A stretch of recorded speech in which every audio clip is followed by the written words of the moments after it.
Boa noite, Mas tudo aqui não bem? entrou gente ainda. Você sabe. Não sei.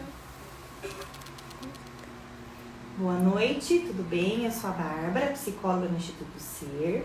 Vamos estar aguardando alguns minutinhos, tá? As pessoas entrarem para em breve a gente iniciar a live.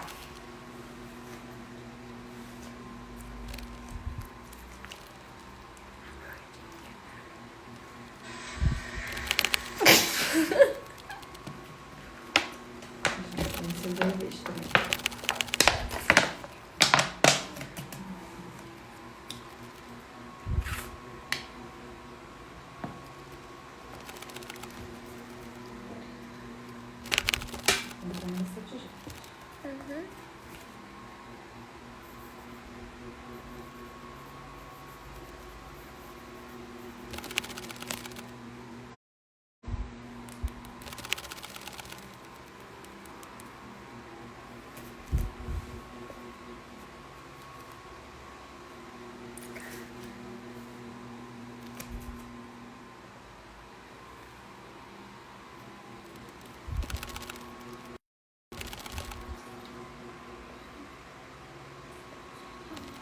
Você pausou?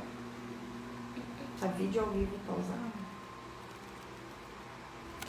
Tá normal.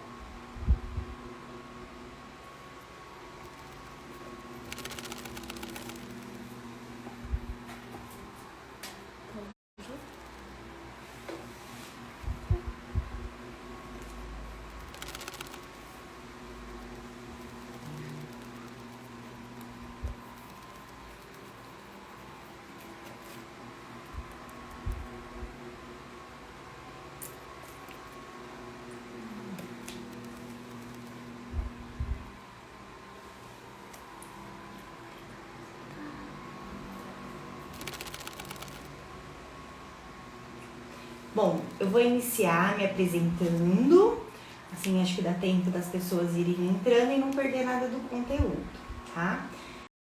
Bom, eu sou Bárbara, psicóloga e analista do comportamento no Instituto Ser.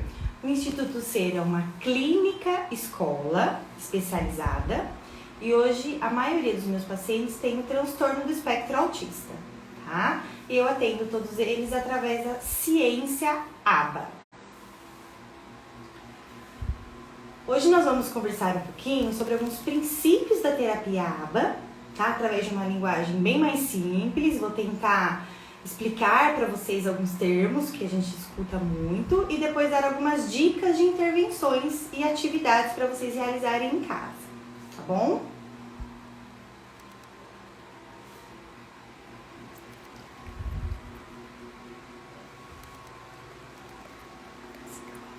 Tá tudo ok? Todo mundo tá escutando? Não tá travando?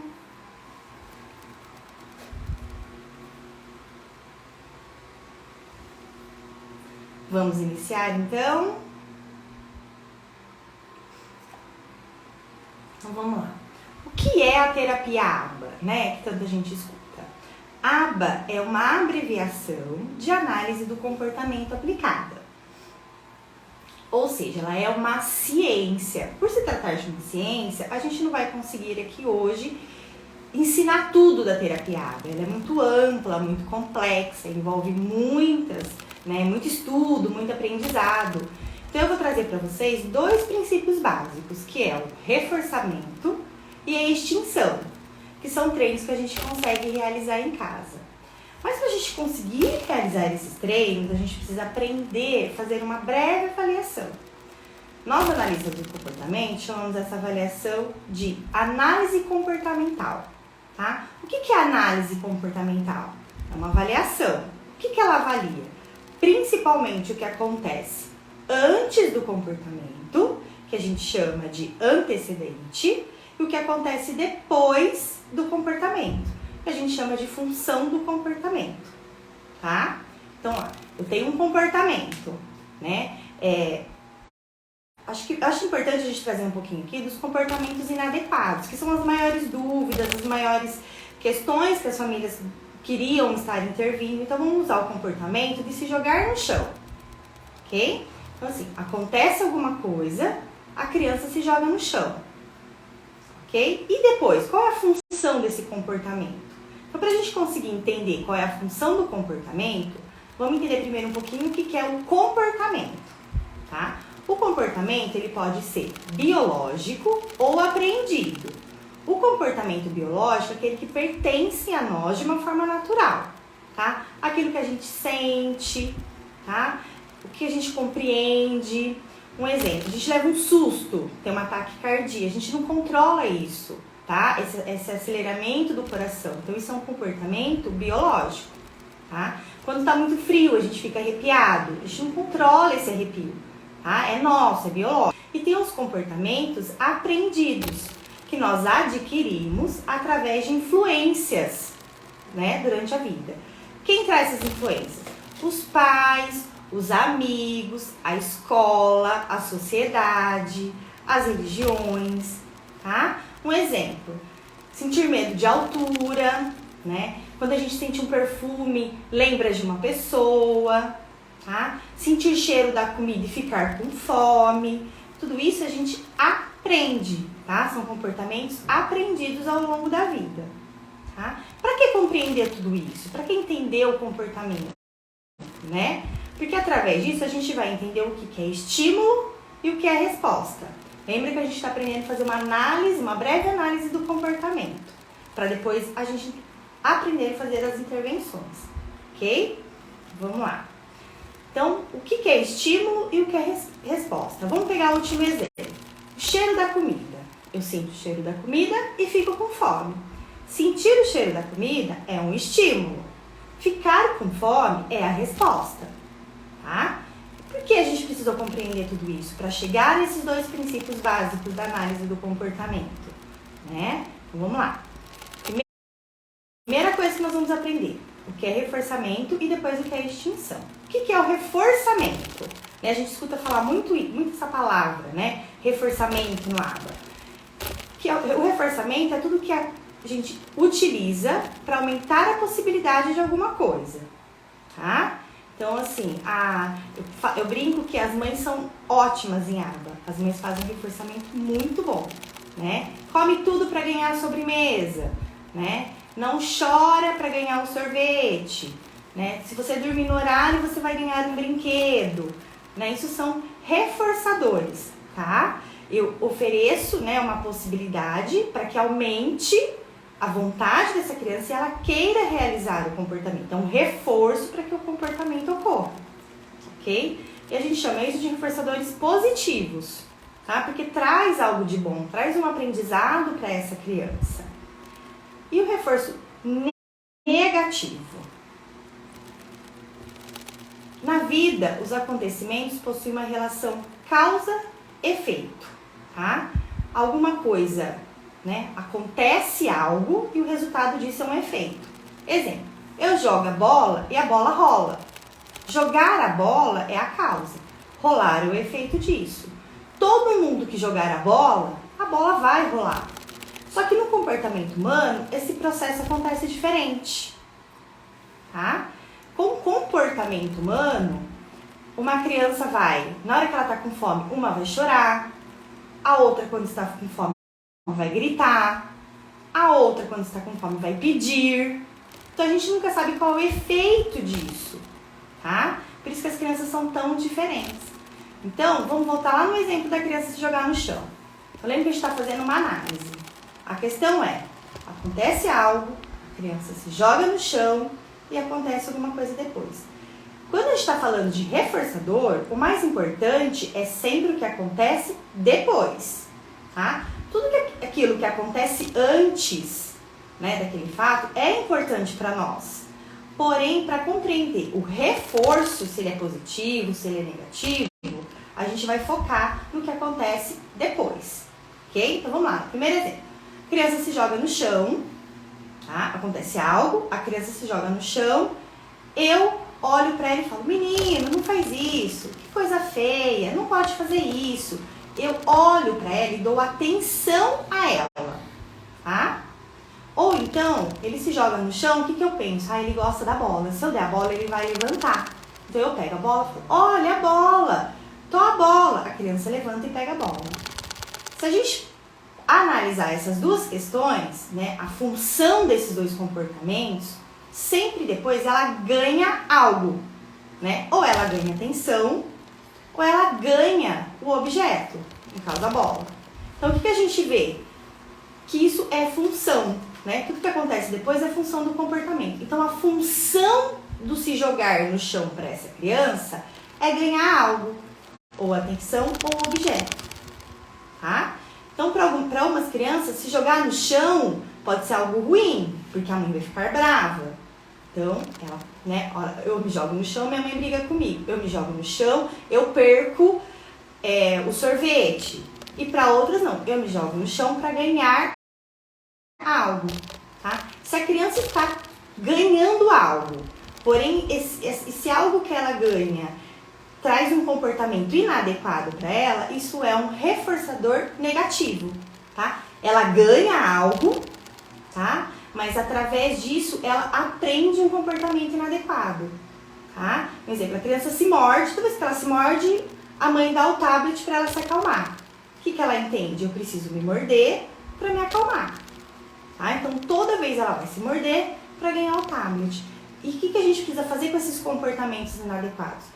Realizar a extinção na maioria das vezes, tá? Acho que é muito importante a gente falar que as crianças com TEA, elas são muito diferentes, né? Os comportamentos são muito diferentes. Lembra que eu falei? O efeito para cada um pode ser um, tá? Quando a gente fala de objetos, o efeito vai ser sempre o mesmo, né? Todo mundo que pegar a bola e jogar, a bola vai rolar. Quando a gente fala de comportamento, de pessoas, né? Se eu der uma bronca em uma criança, eu nunca sei se ela vai chorar, se ela vai sair correndo, né? Eu não sei o efeito disso, tá? Então a gente precisa sempre analisar toda a situação para tomar uma decisão. Por isso que a gente precisa fazer essa pequena análise, tá? Então, assim, então eu vejo que essa criança, a função dela, né? Ela utiliza de comportamentos inadequados para ganhar algo.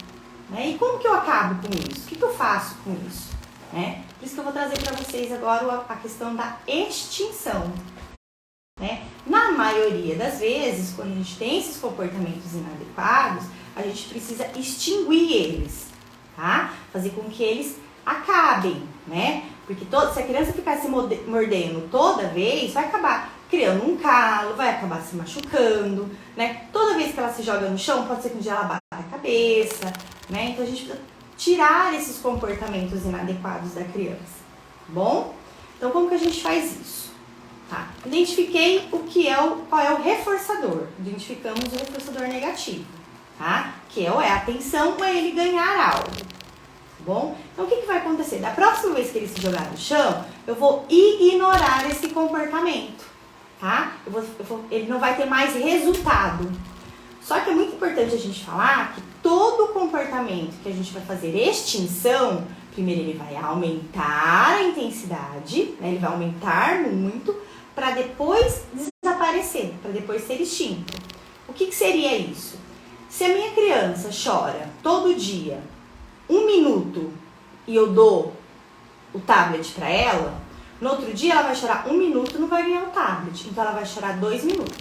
No outro dia ela vai chorar 3, no outro dia ela vai chorar meia hora, no outro dia ela pode ser que ela chore 1 hora, tá? Então esse comportamento vai aumentar de intensidade para depois diminuir.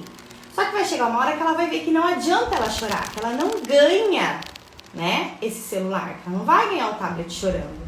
Então ela vai parar com esse choro, tá? Só que a gente sabe que a maioria das crianças com TEA, elas não são verbais ou elas não sabem utilizar, né, a fala de uma maneira adequada. Então, por isso tantos comportamentos inadequados. Elas aprendem a se comunicar dessa forma inadequada. Ela usa esses comportamentos inadequados como forma de comunicação, tá bom? Então, o que a gente precisa ensinar ela? Ensinar ela a se comunicar. Como que a gente faz isso?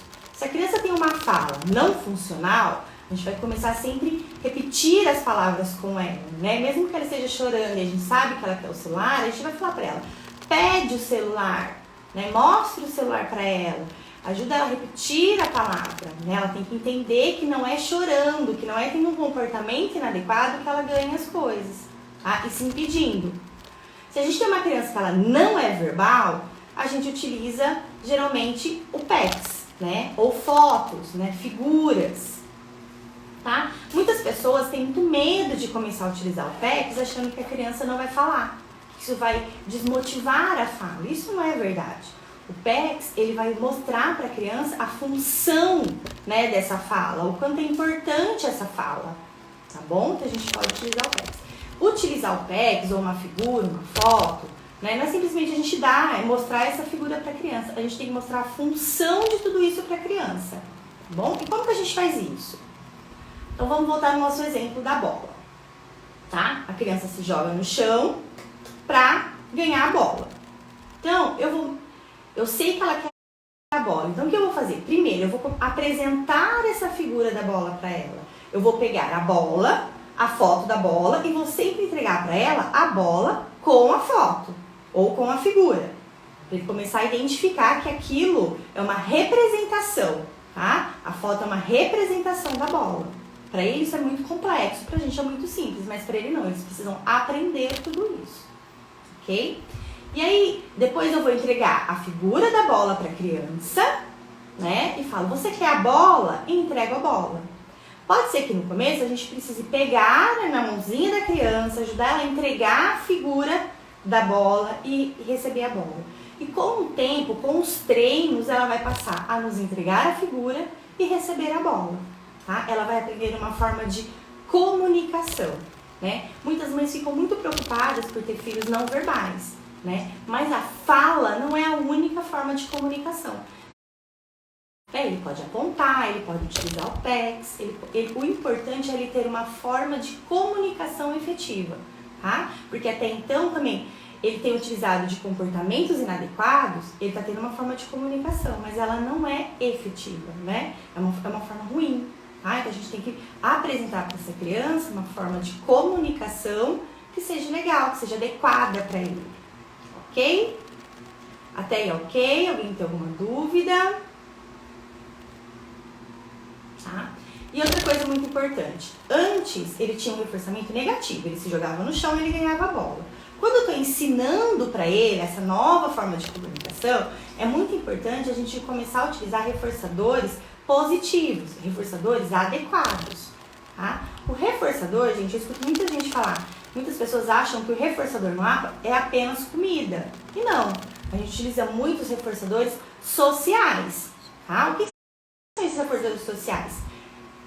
O dia que a criança me entrega a figura e eu entrego a bola para ela, eu reforço como? Muito bem, parabéns. A criança muitas vezes gostam de palma, ou eu bato palma, tá? Eu elogio ela, tá? Eu motivo ela a fazer isso novamente, tá bom? Através de reforçador positivo, tá? Isso é muito importante.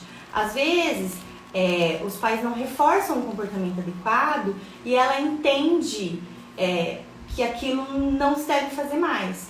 Um exemplo, uma vez uma mãe comentou comigo, toda vez que ela chegava em casa, o filho dava um show, chorava muito pra mãe pegá-lo no colo, tá? Todo dia ele chorava muito, ela pegava ele no colo.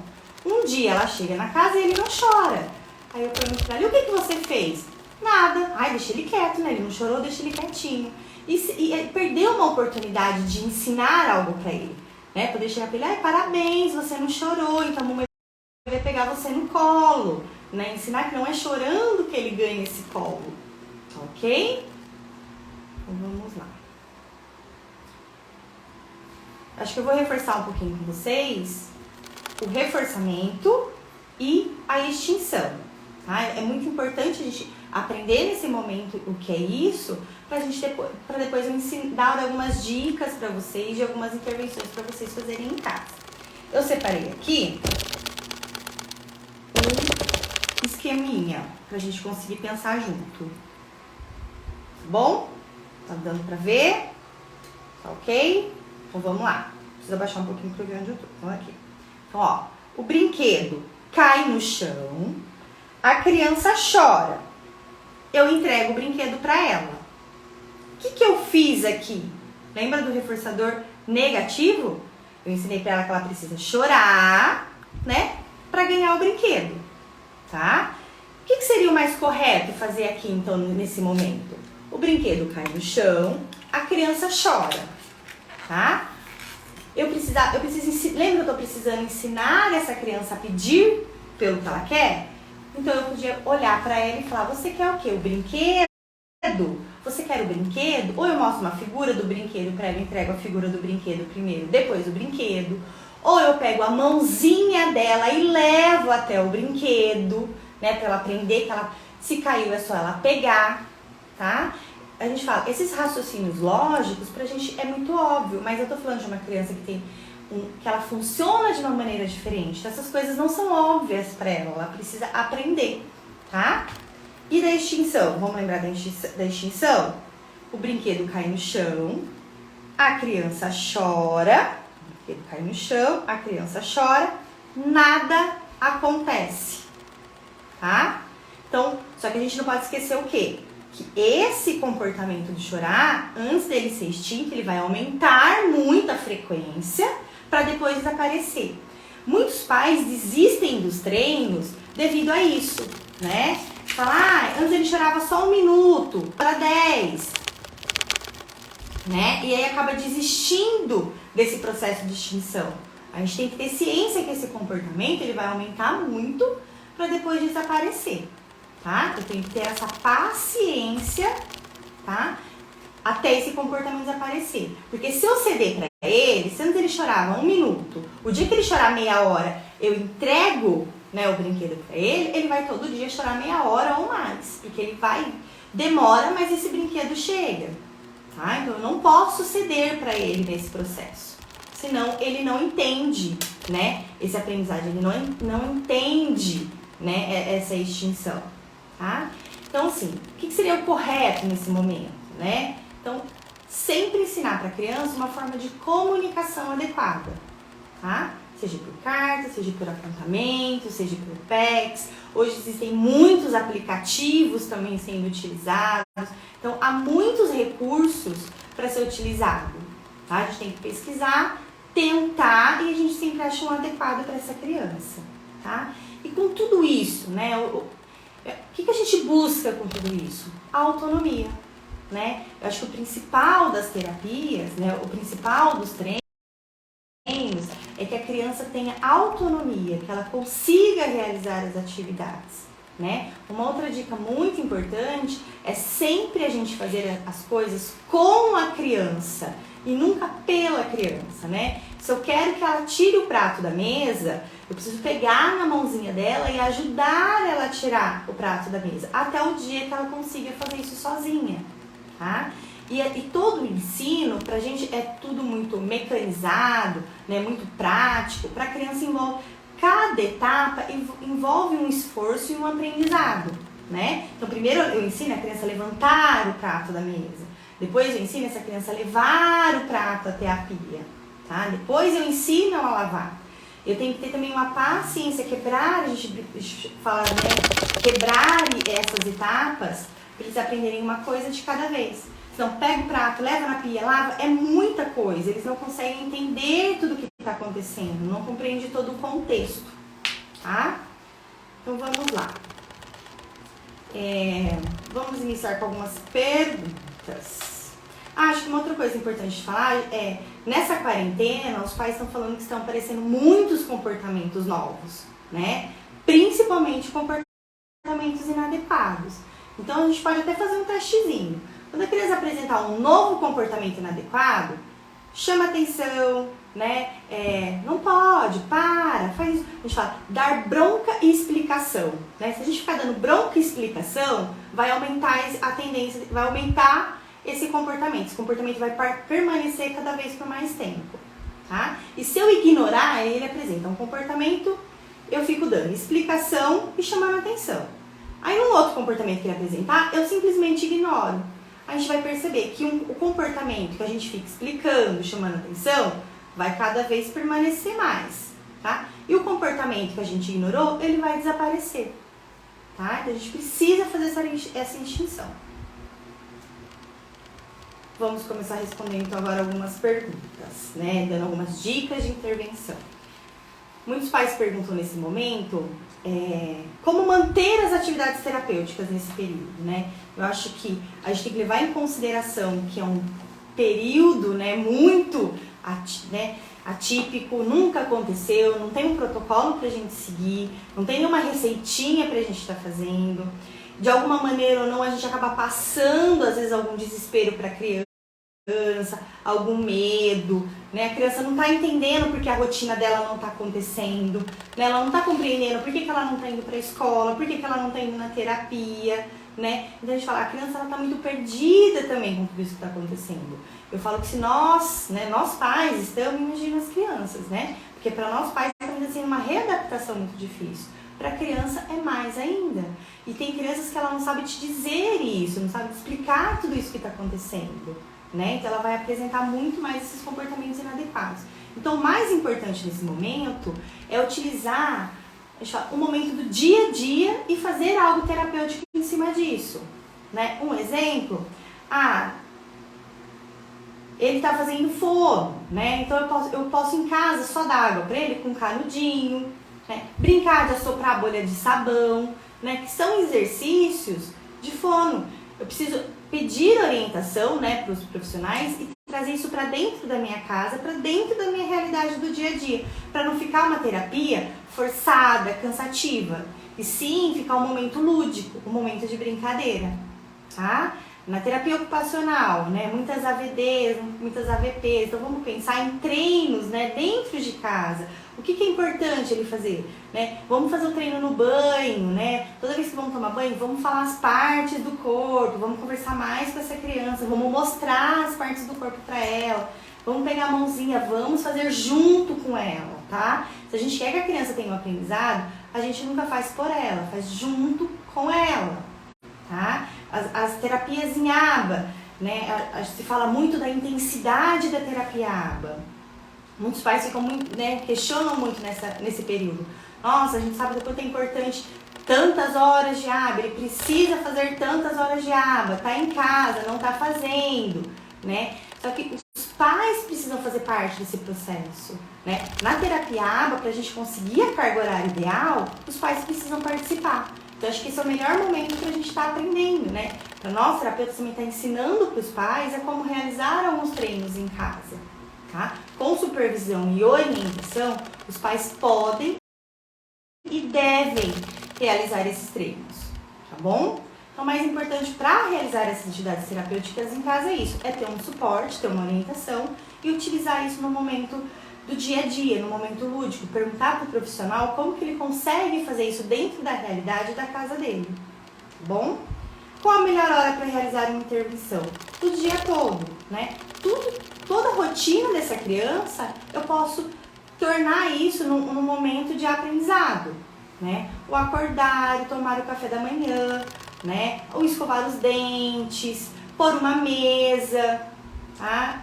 Sentar no chão para brincar, né? Muitas crianças com TEA, a gente tem que ensinar como brincar de carrinho, como brincar de bola, né? São coisas simples e são coisas muito importantes para o desenvolvimento, tá?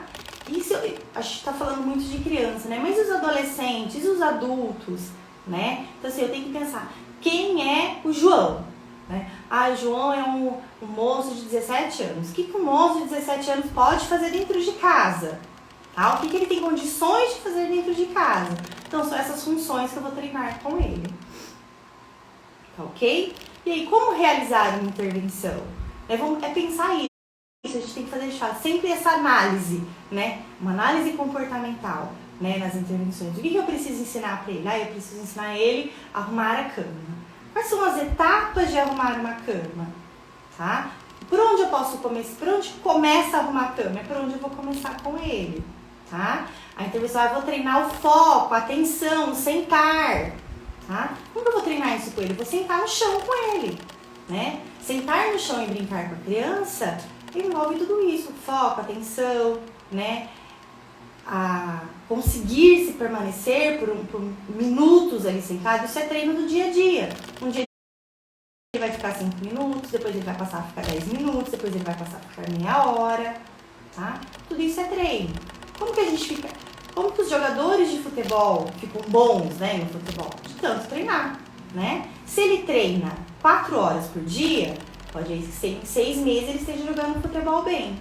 Se ele treina 10 minutos uma vez por semana, ele vai aprender a jogar o futebol, só que isso vai demorar muito mais tempo, tá? Isso que a gente fala muito da intensidade da terapia ABA, tá? Por causa disso, quanto mais a gente fizer, mais vai conseguir desenvolver essa habilidade, mais rápido vai adquirir essa habilidade. Só que isso é pra vida, né, gente? Não é só na terapia ABA. Isso é em todos os aprendizados, ok? Tem mais alguma pergunta? Então agora a gente abre um pouquinho, né? Vamos esperar um pouquinho, abrir para as perguntas. Uma outra intervenção que a gente pode estar realizando em casa também, dos reforçadores, até a gente chegar num reforçador, a gente tem que testar muitas coisas, né? A gente pode ir testando reforçadores, né? Às vezes a gente chama uma mãe para conversar e fala do que ele gosta de brincar. Mas, ele não brinca, então vamos começar a brincar com ele, vamos apresentar os brinquedos para ele. E aí, nesse apresentar, a gente vai acabar encontrando alguma coisa que ele goste, né? Alguma coisa vai chamar mais a atenção dele, né? Utilizar sempre recursos muito lúdicos, né? E a gente consegue fazer muita coisa também, a gente fala, com as coisas do dia a dia mesmo, de casa. O que me chama muita atenção dele? É a cor azul. Então, vamos procurar uma bola azul, né? Um carrinho azul. A gente tem que procurar, né, o que essa criança tem de interesse e trazer. Aí, de repente, essa criança também só brinca com o dinossauro. Vamos pôr o dinossauro em cima do carrinho. Vamos levar o dinossauro para passear. Coloca ele no carrinho e brinca de carrinho. Tá? Então, a gente tem que sempre ir criando estratégias. Não existe uma receitinha, não existe uma coisa... é assim que faz. Tá? O que existe são essas tentativas. Então, a gente pega aquilo que a criança faz, a análise funcional faz isso. A gente pega a habilidade da criança, pega os comportamentos inadequados e tenta, né, ali, através dessas habilidades, o que eu consigo desenvolver, através das preferências deles, o que eu consigo ensinar, o que eu consigo desenvolver, o que eu consigo utilizar, tá? A criança adora bola de sabão, né? Ela tem medo de entrar no banheiro. Vamos lá fazer bolinha de sabão dentro do banheiro. A gente vai utilizando. E o mais importante nesse momento é isso, é pedir a orientação para esses terapeutas, né? É muito difícil falar de crianças que a gente não conhece, né? A gente precisa conhecer a criança para passar uma intervenção efetiva para ela. Porém, antes dela ser uma criança com TEA, ela é uma criança, né? Quando a gente está muito perdido, quando a gente não sabe o que fazer, o que a gente faz?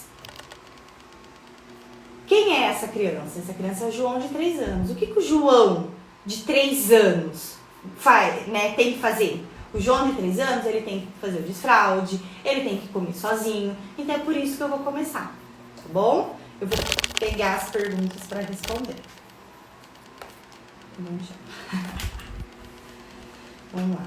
O que fazer com uma criança que só fica com chupeta nesse momento, que só está em casa? Então a gente tem que ver. A chupeta, geralmente, é um objeto, né, que acalma a criança, né? Então o que a gente faz? A gente começa a dar ensinamentos para a criança, né? No momento dentro da extinção, a gente tem que extinguir, né, esse uso da chupeta. Eu preciso mudar o foco, tá? Então, se eu arrancar a chupeta da criança, ela vai chorar, ela vai pedir. Mas eu consigo ir espaçando, né, esse uso da chupeta. Tira a chupeta da criança, vamos jogar bola, vai fazer alguma coisa que ela goste muito, né? Pra ela esquecer um pouquinho dessa chupeta, tá? Quando a criança dormir, retira a chupeta da boca dela, tá? Ela tem que... Ela aprendeu a ficar o dia todo com essa chupeta. Ela precisa aprender que existem outras coisas que também pode acalmar ela, que também pode trazer, né, tanto esse sentimento de calma, ou de prazer, ou de aconchego, tá? A gente tem que substituir, tá? O que essa chupeta representa para essa criança? O que essa chupeta traz para essa criança? Onde eu consigo encontrar isso também sem ser na chupeta, né? Vamos fazer carinho no ursinho, né? Vamos pegar ela no colo um pouco, vamos acalentar, vamos conversar, tá? Eu tenho que analisar isso. O que essa chupeta traz para essa criança, tá? E como eu consigo oferecer isso para ela com algum outro recurso, tá? Acho que um recurso muito bom que a gente acaba utilizando com a chupeta é essa coisa mesmo da distração, de tirar o foco, né? Esqueci, perdi, tenta dar uma, né, desviar isso. A criança vem e pede a chupeta, ai, tá lá no quarto, mas vamos pegar isso agora, tá? E pra ele ir esquecendo, ele desacostumando a utilizar essa chupeta, tá? As manias, infelizmente, todas as manias que as crianças têm, somos nós que damos, tá? Nós permitimos em algum momento ela passar o dia todo com essa chupeta, né? Isso pra ela, depois ela entender que não precisa disso, é difícil, tá? Então, é legal também falar sobre isso pra gente pensar. As manias nós permitimos, então a gente tem que tomar muito cuidado com essas manias, principalmente com as crianças com TEA, que se apegam mais facilmente a essas manias. Então, a criança, eu coloco ela para comer cada dia numa cadeira da sala. Um dia eu uso um prato de plástico azul, no outro dia eu uso um prato amarelo, né? Os copos, quais os copos eu tenho na minha casa que ele pode utilizar? Muda esses copos, tá? A gente tem que fazer de tudo para não dar essas manias para as crianças, tá? Principalmente para as crianças com TEA, porque retirar essa mania depois é muito difícil, né? Quando uma mãe chega lá em atendimento e fala, mas ele só come no prato azul. Mas não é todo lugar que tem um prato azul, né? Mas isso é uma mania. Quem permitiu com que essa criança só comesse no prato azul? Tá bom?